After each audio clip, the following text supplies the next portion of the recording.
Kembali lagi di Cerita Cinta Channel. Jangan lupa like, comment, and subscribe ya. Terima kasih.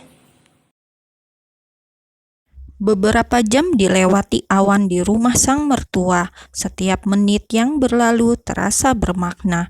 Kebersamaan yang hampir tak pernah ia temukan di rumah kedua orang tuanya sendiri.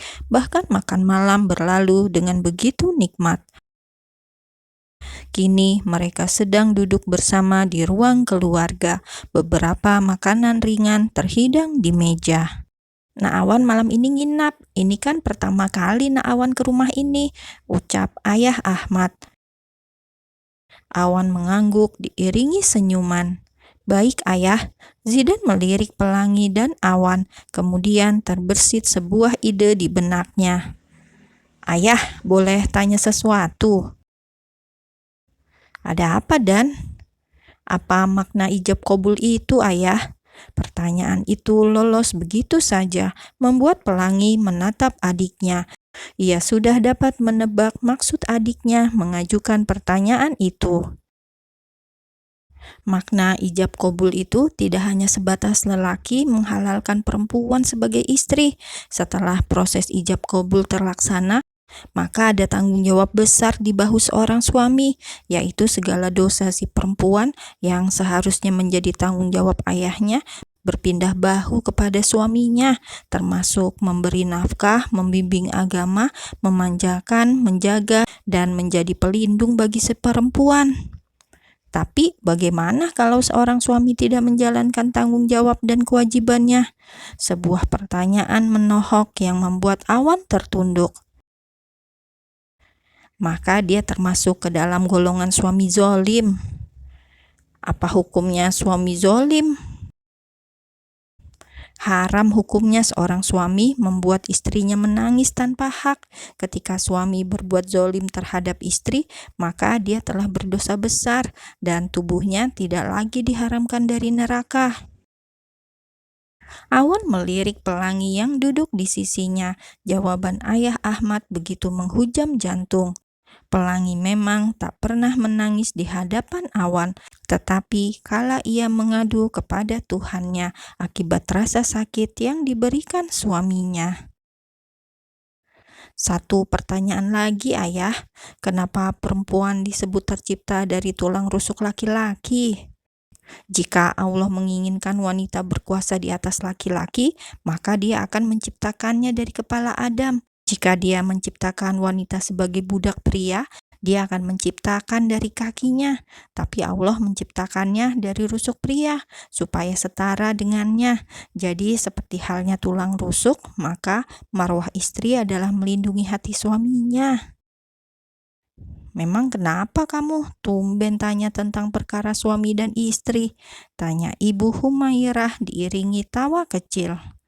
Tambah pengetahuan, Bu. Biar nanti nikah tidak jadi suami zolim. Baik ayah maupun ibu tertawa mendengar ucapan Zidan, tanpa mereka sadari tujuan sebenarnya dari setiap pertanyaan itu. Tak berselang lama terdengar suara pintu diketuk. Zidan pun segera keluar untuk melihat siapa yang bertamu ke rumah mereka. Awan menatap seorang pria kira-kira hampir seusia dirinya yang baru saja tiba. Pria tampan berwajah blasteran Indonesia Timur Tengah itu merupakan tetangga lama mertuanya yang kini menetap di luar negeri. Hampir 5 tahun lamanya tak bertemu membuat Ayah Ahmad begitu bahagia. Dan Awan dapat melihat baik Ayah Ahmad, Zidan maupun Ibu Humairah terlihat sangat dekat dengannya. Berbeda dengan Pelangi yang sangat menjaga jarak, bahkan enggan menatap pria itu. Nak Guntur, bagaimana kabar ayah ibumu? Sangat lama tidak mendengar kabar mereka. Alhamdulillah baik. Kalau tidak berhalangan, insya Allah bulan depan ayah dan ibu akan berkunjung kemari untuk menyambung silaturahim, sahut pria itu dengan ramah. Alhamdulillah. Satu hal yang benar-benar membuat Awan tak nyaman. Sesekali pria bermata zamrud itu mencuri pandang kepada Pelangi, dan Awan pun dapat melihat betapa tidak nyamannya Pelangi dengan tatapan itu. Jika saja tidak sedang berada di rumah mertua, ia pasti sudah melayangkan bogem mentah ke wajah mulus pria itu. "Maaf, saya duluan ke dalam." Pelangi meninggalkan tempat duduknya dan memilih kembali ke kamar. Awan pun bernafas lega. Setidaknya pria yang baginya aneh itu tidak perlu lagi menatap istrinya. "Ayah, sebenarnya kedatangan saya ke Indonesia adalah untuk sesuatu yang penting," sambung Guntur. "Ada hal penting apa, Nak Guntur?" tanya Ayah Ahmad. "Kalau ayah, ibu, dan Zidan setuju, bulan depan orang tua saya akan datang dari Malaysia dengan maksud melamar Pelangi untuk saya." Punggung Awan yang bersandar langsung tegap, matanya melotot tajam. "Maksudnya apa?" Awan berdiri dari duduknya dan menatap marah pada pria blasteran itu. Ayah Zidan dan Ibu Humaira tampak terkejut dengan reaksi Awan. Begitupun dengan Guntur yang belum mengetahui sosok pria asing yang malam itu turut hadir di rumah Ayah Ahmad. Guntur menatap Ayah Ahmad seolah meminta sebuah penjelasan. "Tenang Kak Awan, ayo duduk dulu, biar ayah yang jelaskan." Zidan menepuk pundak Awan yang membuat kakak iparnya itu kembali duduk. Tatapannya tajam menghujam Guntur. "Maaf Nak Guntur, ayah terlalu senang dengan kedatanganmu ke rumah ini setelah 5 tahun tidak bertemu, sampai lupa memberitahu hal penting ini," ucap Ayah Ahmad membuat dahi Guntur berkerut.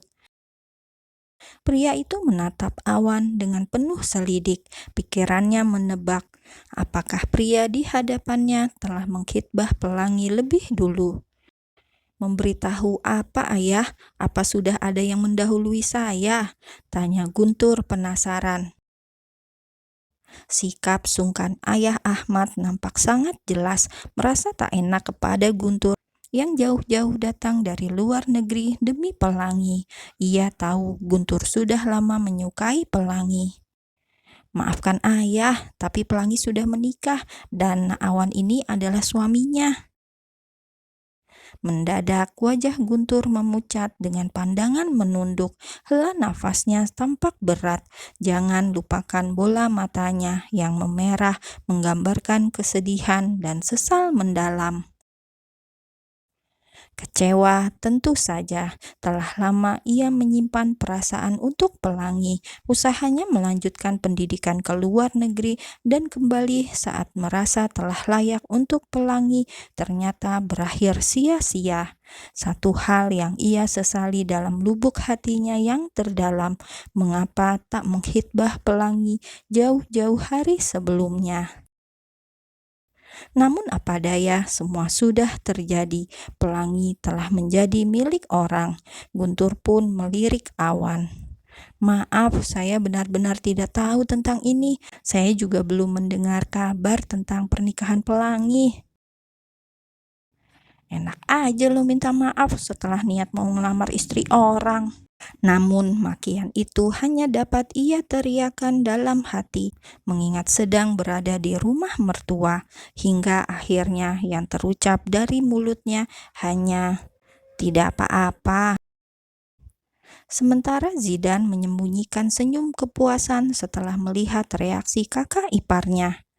Sekarang tahu kan, istri yang tidak dianggap itu ternyata ada yang sangat menginginkan. Kak Pelangi terlalu berharga kalau cuma untuk disakiti. "Ayah kenapa tidak memberi kabar tentang pernikahan Pelangi?" tanya Guntur menatap Ayah Ahmad masih dengan kekecewaan yang tampak sangat jelas. "Maafkan ayah Nak, dari pihak keluarga kami, pernikahan Pelangi memang digelar secara sederhana dan hanya melibatkan kerabat terdekat. Itu semua atas permintaan Pelangi sendiri," jawabnya. Guntur mengangguk mengerti dirinya lah yang bersalah karena menyembunyikan perasaannya begitu lama. Saya mengerti, Ayah. Ada senyum tipis di bibirnya, meskipun tampak sangat jelas kekecewaan di wajahnya. Ia pasrah, gadis pujaannya ternyata telah ada yang memiliki. "Diminum tehnya, Nak Guntur," ucap Bu Humairah memecah kecanggungan yang tercipta. "Iya, Bu, terima kasih." Pria itu lantas meraih secangkir teh dan mengobrol beberapa hal dengan Ayah Ahmad dan Zidan, sementara Awan hanya menjadi pendengar. Dari obrolan mereka, Awan dapat menilai bahwa Guntur sangat dekat dengan keluarga Ayah Ahmad. Pria asing itu bahkan tahu banyak hal tentang pelangi yang justru Awan sendiri tidak tahu, termasuk kepemilikan sebuah butik pakaian muslimah.